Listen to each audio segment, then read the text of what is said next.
My wife listened to her friend's advice and cheated, but she never expected the move I made that turned her perfect plan inside out. I've, 29, male, been a firefighter for 6 years now. My wife Penelope, 27, female, works part-time at some fancy boutique downtown. We've been married 4 years together, 6 total. Up until this mess, I thought we had a pretty solid thing going. Here's what you need to understand about Penelope. She's always been into expensive stuff, designer bags, high-end makeup, wants to eat at trendy restaurants.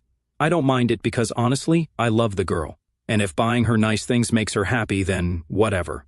I work overtime when I can, pick up extra shifts, and we usually manage to afford most of what she wants. So, her best friend Charlotte comes to visit from Phoenix last week. They've been tight since college. And honestly, I've never been a huge fan of this chick. She's one of those girls constantly posting motivational quotes on social media about knowing your worth and never settling for less than you deserve. Real Instagram influencer wannabe energy. Charlotte was supposed to stay for a long weekend, Friday through Monday. She's got family in our area, but this time wanted to stay with us to catch up properly with Penelope. Fine, whatever. We've got a guest room. The whole weekend had this weird energy. Charlotte kept making pointed comments about relationships and what women deserve. Stuff like how some men don't appreciate what they have, or how women shouldn't settle for less than they're worth, all while looking right at me like she was trying to make some kind of point. Penelope was acting different too, quieter around me but more animated when talking to Charlotte, like she was hearing things that were making her think about stuff she'd never considered before. I could tell Charlotte was filling her head with ideas, but I figured it was just typical girlfriend drama that would blow over. Then Thursday night happened. I'm in the kitchen grabbing some water after my shift when I hear them talking in the living room.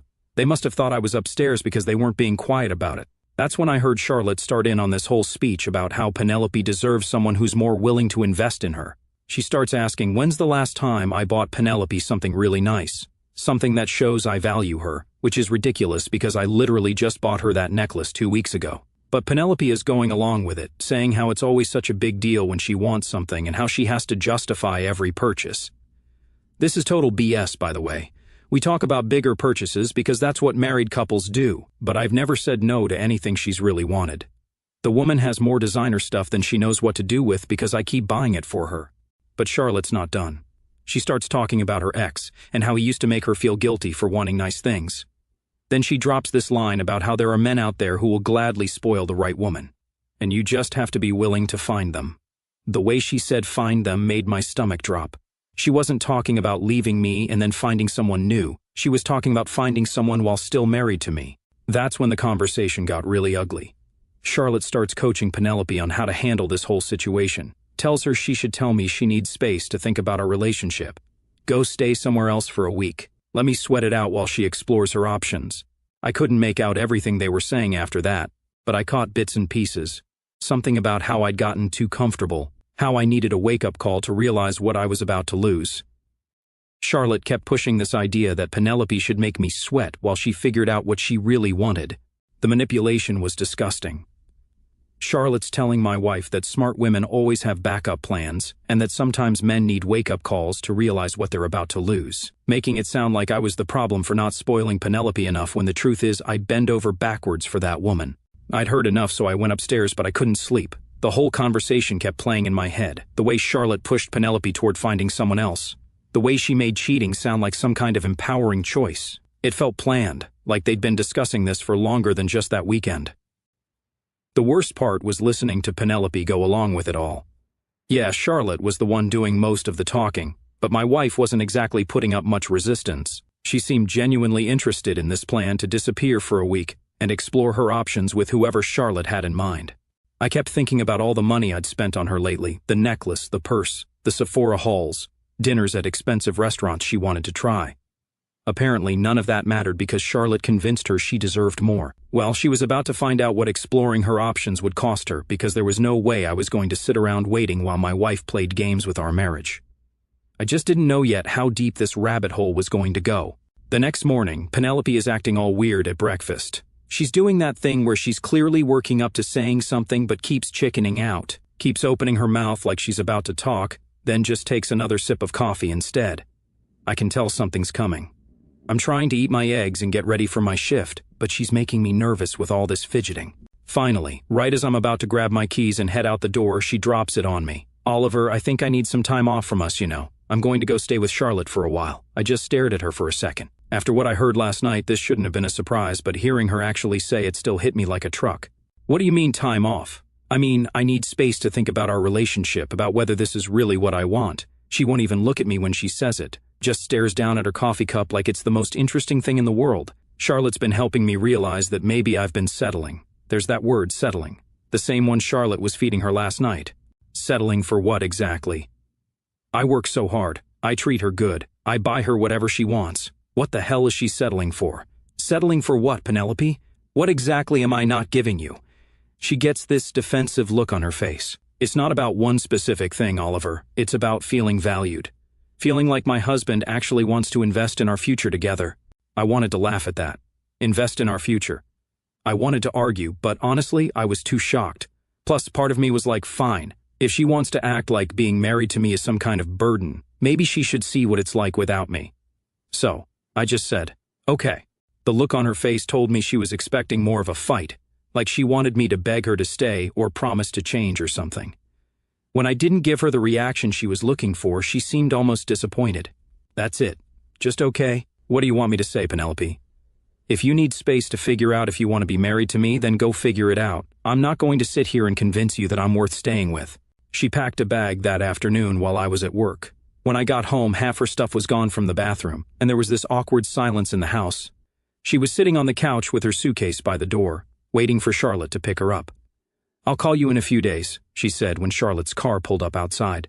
Sure, I said, but I was thinking about what I'd overheard the night before, about how this whole thing was Charlotte's idea to make me sweat while Penelope explored her options with other men. She gave me this weird half-hug goodbye like she wasn't sure if she should or not. Then she was gone. I watched Charlotte's car drive off and had this sick feeling in my stomach that this wasn't really about needing space to think. This was about something else entirely.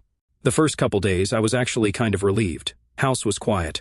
I could watch whatever I wanted on TV without hearing about how some reality show was so good, and I just had to see it. Didn't have to listen to Charlotte's annoying laugh or her lectures about what women deserve. Monday, I went to work and tried to focus on the job, but my head wasn't really in it. I kept thinking about what I'd overheard Thursday night. The next morning, I'm paying bills and decide to check our joint credit card statement. Figured I should probably keep an eye on spending while Penelope is having her little crisis. She usually handles the money stuff, but I wanted to make sure we weren't going over budget with whatever she was buying during her thinking time. That's when I saw the charges that made my blood run cold. Friday night, $180 at some fancy steakhouse downtown. I'd never heard of the kind of place where a single meal costs more than I usually spend on groceries for a week. Saturday, $340 at a hotel. Sunday, $67 at some upscale brunch place. All of them local. All of them expensive. All of them for amounts that suggested two people, not one woman having a quiet weekend to think about her marriage. But Charlotte was supposedly from Phoenix and staying with family. Why would they need a hotel? And why was Penelope dropping this kind of cash when she just spent the last month complaining that I don't buy her enough expensive stuff? I stared at that statement for probably 10 minutes trying to make sense of it. Maybe Charlotte was paying her back for covering their meals. Maybe the hotel charge was a mistake, but deep down I knew what I was looking at. My wife wasn't staying with Charlotte thinking about our marriage. She was staying at hotels with someone else, living it up on our credit card while I sat at home missing her like an idiot. The disrespect of it made me physically sick. She couldn't even use her own money to cheat on me. Had to put it on our joint card like I was funding my own humiliation. Wednesday morning, my phone buzzes with a notification that made my hands shake. Venmo alert. Penelope had received $95 from someone named Mike R. with a note that said dinner and movie last night. I screenshot that immediately because I knew she'd delete it once she realized I could see it. My hands were literally trembling as I stared at my phone screen. Dinner and movie with some dude named Mike while she's supposed to be taking space to think about our marriage, and he sent money with a heart emoji. This wasn't some innocent friend helping split a check. This was a guy paying for a date with my wife. I sat in my truck in the station parking lot feeling like I was going to throw up. This wasn't about needing space or feeling undervalued. This was about my wife having a full-blown affair and using our joint accounts to fund it. I called my buddy James, who's a lawyer. We went through the academy together and he owes me a favor from when I helped him move last year. I need to ask you something hypothetical, I said when he picked up. If someone's spouse was using joint credit cards to fund an affair, what would that mean in a divorce? Long pause. Oliver, what's going on, man? So, I laid it all out for him. James listened without interrupting. Brother, I'm sorry, that's rough. he said when I finished. But to answer your question, using marital assets to fund an extramarital affair is definitely something a divorce court would be interested in, especially if you've got documentation. I've been screenshotting everything. Good. Keep doing that. And Oliver, you might want to think about protecting yourself financially. Remove her access to accounts. Cancel joint credit cards. If she's spending your money on another man, you need to stop the bleeding. After we hung up, I sat there thinking about what James said. Part of me wanted to confront Penelope immediately, to call her and demand she explain what the hell she thought she was doing. But another part of me wanted to see how far she'd take this. How long was she planning to keep this up? Was she going to come home next week and pretend like she'd been doing some deep soul-searching when really she'd been playing house with another man? That evening, I got a text from her. Still working through some things. Probably need the rest of the week. I stared at that message for a long time before responding. Take all the time you need. What I really wanted to say was, I know about Mike, you cheating piece of shit. But I held back.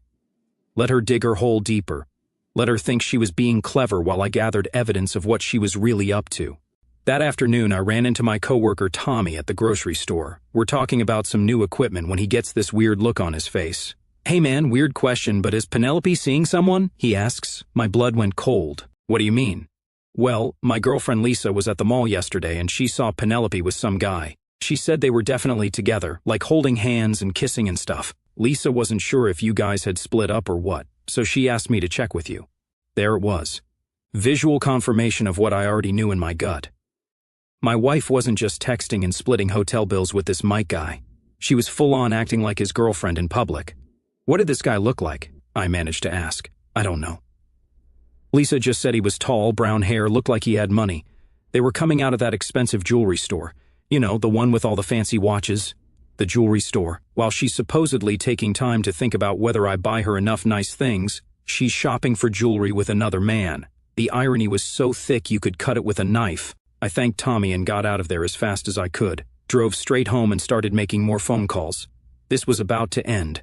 And it wasn't going to end the way Penelope thought it would. She wanted to explore her options. Fine. She was about to find out what her options really looked like. 2 days later, James calls me back and says he can have divorce papers ready by Monday if I want them. The way he said it, I could tell he was trying to give me time to change my mind, but my mind was already made up. Do it, I tell him. Adultery, irreconcilable differences. Whatever you need to put in there. You sure about this, Oliver? Once we file, there's no taking it back. Maybe you should try talking to her first. I almost laughed at that. Talk to her about what? About how she's been lying to my face for a week while being with another man? About how she's using our money to pay for hotel rooms with her boyfriend? She made her choice when she decided to cheat. I'm just making mine. I took Friday off work and spent the morning at the bank. Walked right up to the counter and told them I needed to remove my wife's name from our joint checking account. The teller looked at me like I was crazy. Sir, you'll need your wife's signature to make changes to a joint account. What if I close this account and open a new one in just my name? She thought about it for a second. Well, you could do that, but you'd need to transfer the funds yourself. So, that's exactly what I did. Moved every penny from our joint account into a new account with just my name on it. Then I went to customer service and canceled our joint credit card, the one Penelope had been using to fund her little vacation with Mike. The whole process took about 2 hours. By lunchtime, Penelope was completely cut off from our money. Let's see how much Mike was willing to spend on my wife when she couldn't put it on my credit card anymore. I also took the day to start packing up all of Penelope's stuff, and all the expensive stuff I'd bought her over the years. Thousands of dollars worth of stuff I'd bought to make her happy. And apparently none of it was enough because she still went looking for someone else to spoil her.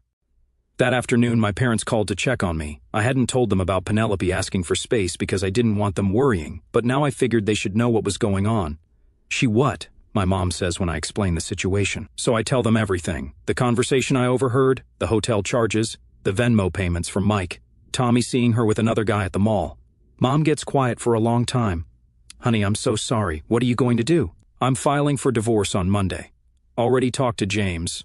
Dad gets on the phone and he's pissed. That girl has lost her damn mind. Oliver, you're a good man. You work hard. You treat her right. If that's not enough for her, then she doesn't deserve you. It felt good to hear that, honestly, because part of me had been wondering if maybe I really wasn't good enough. Like maybe I should have been buying her more expensive stuff or taking her on fancier trips. But my parents reminded me that I've always treated her right. You want us to come over and help? Mom asks. Nah, I got it handled, but thanks. Saturday, I'm still packing when I get a text from Penelope. Having a really good time with Charlotte. This break is exactly what I needed. How are you doing? The casual tone of that message made me want to throw my phone against the wall. Having a good time with Charlotte. We both know that's a lie. She's having a good time with Mike while I'm at home packing up her stuff and preparing divorce papers. Then I finished packing everything. Her whole life fit into about 15 boxes, which seemed kind of sad when I thought about it. 4 years of marriage reduced to cardboard boxes stacked in the living room. I also spent Sunday changing the locks on the house. By Sunday night, I had everything ready. Divorce papers were being finalized. Her stuff was packed. Money was protected. Locks were changed. All I had to do was wait for her to come home, expecting to have some big conversation about working things out. She had no idea what was waiting for her. Monday morning, James texts me. Papers are ready. You want me to serve them or you want to do it yourself? I'll handle it. I text back. I picked up the papers from his office during lunch. Felt weird seeing our marriage reduced to legal paperwork, but that's what it had come to. Then I got another text from Penelope. I think I'm ready to come home and talk. Can we sit down tomorrow evening and discuss everything? Perfect timing. Sure, come by around 6. She texts back a heart emoji, like we're just going to sit down and work everything out like adults, like she hasn't been living in hotels with another man for the past week. Well, we were definitely going to talk, just not the conversation she was expecting. Tuesday, I took another day off work. Spent the morning double-checking that I had everything ready. Boxes by the door, divorce papers in a folder, new locks installed. She was about to learn how wrong she was about that. 6 o'clock rolls around and I see Charlotte's car pull up outside. I'm standing by the front window watching Penelope get out of the passenger seat, looking all casual like she's just been on vacation. She's got this little smile on her face and she's wearing clothes I don't recognize. Probably bought them with Mike's money since I cut off her access to our accounts. She walks up to the front door and tries her key. When it doesn't work, she looks confused for a second, then rings the doorbell. I wait about 10 seconds before opening it. She tries to give me a hug and says something about her key not working. I don't hug her back, just step aside and gesture toward the living room where all her boxes are stacked up. The look on her face when she sees those boxes is something I'll never forget. Pure shock, like someone just slapped her.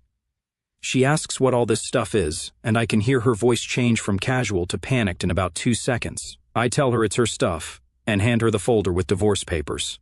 She just stares at it like she can't process what she's seeing, opens it up, and her face goes completely white as she reads the first page. She starts trying to play dumb, asking what I'm talking about, claiming she's been staying with Charlotte the whole time. The lies come so easily to her it's almost impressive. Even caught red-handed, she's still trying to sell me this story about soul-searching and figuring things out. That's when I drop Mike's name on her, tell her I know about the Venmo payments, the hotels, Tommy seeing them together at the mall. The panic in her eyes when I say Mike's name tells me everything I need to know. She sits down hard on the couch like her legs just gave out. The divorce papers scatter on the floor. Then she starts with the excuses and the blame shifting. How this was all Charlotte's idea to make me fight harder for our marriage. How Mike was just different from me, more willing to spend money without making it a big deal. I wanted to laugh at that. This jerk's been trying to steal my wife. Of course he's going to throw money around to impress her. That's not romance. That's just strategy. But apparently Penelope was too stupid to see the difference. She tries to minimize it, calling it a mistake, saying they just connected and it wasn't supposed to go this far. Like cheating on your husband is something that just happens accidentally. Like you can just slip and fall onto another man's dick in a hotel room. Then comes the begging. Real pathetic stuff about how she realizes she messed up, and how much she loves me, and how we can work through this together. But every time she talks, all I can think about is that week of hell she put me through while she was playing house with Mike. Please, I'll never see him again. I'll block his number. I'll do whatever you want, she says through tears. What I want is for you to leave. Your stuff is packed, the papers are signed, we're done. She actually has the nerve to say I can't throw away 4 years of marriage over one mistake. One mistake. This wasn't some drunken kiss at a party. This was weeks of planning with Charlotte, lying to my face, using our money to fund an affair, and then coming home expecting me to just accept it. When I tell her about canceling the credit card and removing her from our bank account, the look on her face is priceless. Like she never considered there might be consequences for her actions. Oliver, you can't cut me off financially. I'm your wife, she says. Not for much longer. Every dollar you spent on hotels with Mike came out of money I earned working overtime. She keeps asking where she's supposed to go, and I tell her to call Mike. If he was such a great guy who treated her so much better than I did, surely he'd have room for her. The whole conversation probably lasted about 20 minutes, but it felt like hours. Watching someone you thought you knew reveal themselves to be a completely different person is exhausting. This wasn't the woman I married. The woman I married wouldn't have been capable of this level of deception and selfishness. What really got to me was how she kept trying to make it sound like this was somehow my fault. Like I drove her to cheat by not buying her enough expensive things or not making her feel special enough. As if working overtime to afford her designer purses and jewelry wasn't enough effort on my part. The entitlement was breathtaking. She genuinely seemed to believe that she deserved to explore other options while keeping me as backup. Like marriage was some kind of trial period where she could shop around for better offers and come back if nothing else worked out. She kept asking where she was supposed to go, and I told her to call Mike. If he was such a great guy who treated her so much better than I did, surely he'd have room for her. The crying and begging got worse as reality set in. She realized she'd gambled our entire marriage on some guy, and now she was losing everything. But that was her choice to make, and these were the consequences. I went back inside and locked the door behind me. She pounded on it for a few minutes, making one last desperate attempt to get me to change my mind. But I just turned up the TV and waited for her to leave. Eventually, I heard Charlotte's car start up and drive away. The house went quiet for the first time in over a week, but it wasn't the peaceful quiet I'd been expecting. It was the kind of quiet that comes after a disaster when you're left standing in the wreckage trying to figure out what the hell just happened. That's when my phone started ringing and I knew the real drama was just getting started. First call is from her mom, which I should have seen coming.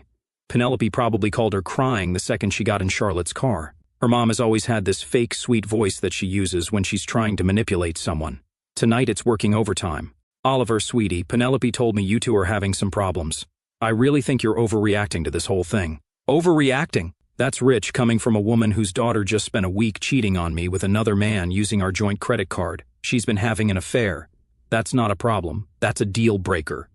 Now that's not fair. She's just confused right now. She needs support, not ultimatums. Marriage is about working through the hard times together. I want to explain about the hotel charges and the Venmo payments from Mike, but I realize it won't matter. Penelope's family has always thought she could do better than a firefighter anyway. The conversation goes on for about 10 minutes with her mom trying every guilt trip in the book. How marriage takes work, how young people today give up too easily, how I should think about this more carefully before making any permanent decisions. What she doesn't understand is that I did think about it. I thought about it every time I saw a new hotel charge on our credit card. I thought about it when I found out some guy named Mike was paying for my wife's dinners. I thought about it when Tommy told me he saw her holding hands with another man at the mall. I listen politely and then tell her I need to go. She keeps trying to convince me to wait to give Penelope more time to consider counseling. Like counseling is going to fix the fact that my wife lied to my face for a week while being with another guy. 20 minutes later, her dad calls. He is more direct than his wife, but just as delusional about what happened. Oliver, I know Penelope made some mistakes, but you can't just throw away 4 years of marriage without trying to work things out. Some mistakes, like cheating on your husband, is equivalent to forgetting to take out the trash. He goes on about how Penelope's always been impulsive, and how she probably just got caught up in some fantasy that didn't mean anything. How I should be the bigger man and forgive her because that's what husbands do. The bigger man, right? Because apparently being the bigger man means letting your wife walk all over you while she explores her options with other guys. Then her brother calls and basically tells me I'm being dramatic and should man up and fight for my marriage. This is the same brother who works in marketing for some tech company and thinks he's better than everyone because he makes 6 figures pushing products nobody needs. Look, Oliver, I get that you're upset, but Penelope is a catch. If you don't fight for her, someone else will. Someone else already did. I want to tell him his name is Mike, and he's been doing it for the past week while your sister was supposed to be thinking about our marriage, but I don't bother explaining because he wouldn't get it anyway. In his mind, this is all just some relationship drama that can be fixed with flowers and a nice dinner. He has no clue what it's like to find out the person you trusted most in the world has been lying to your face and spending your money on another man. The calls keep coming throughout the evening. Penelope's aunt, a couple of her cousins, even her grandmother calls to tell me I'm making a mistake. It's like they all got together and decided to stage an intervention to save Penelope from the consequences of her own actions. Every conversation follows the same pattern. They start by acknowledging that Penelope made some mistakes, but then spend 20 minutes explaining why I should forgive her, how marriage is hard work, how everyone deserves a second chance, how I'm being too harsh. What none of them seem to understand is that this wasn't one mistake. This was a series of deliberate choices Penelope made over weeks, or maybe even months. She chose to listen to Charlotte's toxic advice. She chose to lie to me about needing space. She chose to meet up with Mike. She chose to spend our money on hotel rooms where she could cheat on me. She chose to come home expecting me to just accept it all. Those weren't mistakes, those were decisions. And decisions have consequences. Around 9 p.m. my parents call to check on me. The difference in their reaction is night and day compared to Penelope's family. "How are you holding up, son?" Dad asks. "I'm okay. Pissed off, but okay." "Good. You should be pissed off. What she did was unforgivable." Mom gets on the phone and she's crying a little. "Honey, I'm so sorry this happened to you. You didn't deserve this." That's when I almost lose it. After 3 hours of Penelope's family telling me I'm overreacting and being too harsh, hearing my parents validate what I'm feeling hits different. I just can't believe she threw it all away. I tell them some people don't know how good they have it until it's gone. Dad says you treated her like a queen and she still went looking for something else. That's on her, not you. We talk for another hour about everything that happened. I tell them about the conversation I overheard between Penelope and Charlotte, about finding the credit card charges, about the Venmo payments from Mike. They're as disgusted as I am by the whole thing. After I hang up with my parents, the house goes quiet again. It's weird how different it feels now compared to when Penelope first left. Then I was missing her and hoping she'd come to her senses. Now I'm just relieved she's gone. My phone buzzes with a text from James. "How'd it go?" "She's gone. Served her with papers and packed her stuff. It's done." "Good for you, man. You did the right thing." "The right thing?" "Yeah, it was the right thing. But it still sucks." 4 years of marriage, 6 years together total, and it all ended because my wife decided some finance bro with expensive taste was worth more than our relationship. Then about an hour later, I get a call from a number I don't recognize. When I pick up, it's Charlotte. This should be interesting. "Oliver, we need to talk," she says, and her voice has this edge to it like she's trying to sound tough. "Actually, we don't. You helped my wife cheat on me. We have nothing to talk about. You're being ridiculous." Penelope was just confused and needed someone to talk to. Mike was just a friend helping her through a rough time. Just a friend, right? Friends don't split hotel bills and send money with heart emojis on Venmo. "Charlotte, you literally coached her on how to lie to me while she had an affair. You told her to make me sweat while she explored other options." I heard the whole conversation. There's a long pause. I can practically hear her trying to figure out how much I actually know. "That's not fair. You're twisting what happened. Penelope was unhappy in your marriage and I was just helping her figure out what she wanted. You know what, Charlotte? You did me a favor. Now I know exactly what kind of person my wife really is, and what kind of friend you are too." I hang up on her before she can respond. Let her and Penelope figure out their own mess. I'm done being part of their drama. I look around the house and realize I need to start thinking about what comes next. Do I stay here or sell the place? Do I keep working at the same station or transfer somewhere else? Do I start dating again or just focus on rebuilding my life? One thing I know for sure, I'm never again going to be with someone who doesn't appreciate what they have. Life's too short to waste on people who think the grass is always greener somewhere else. Penelope made her choice. Now she gets to live with it.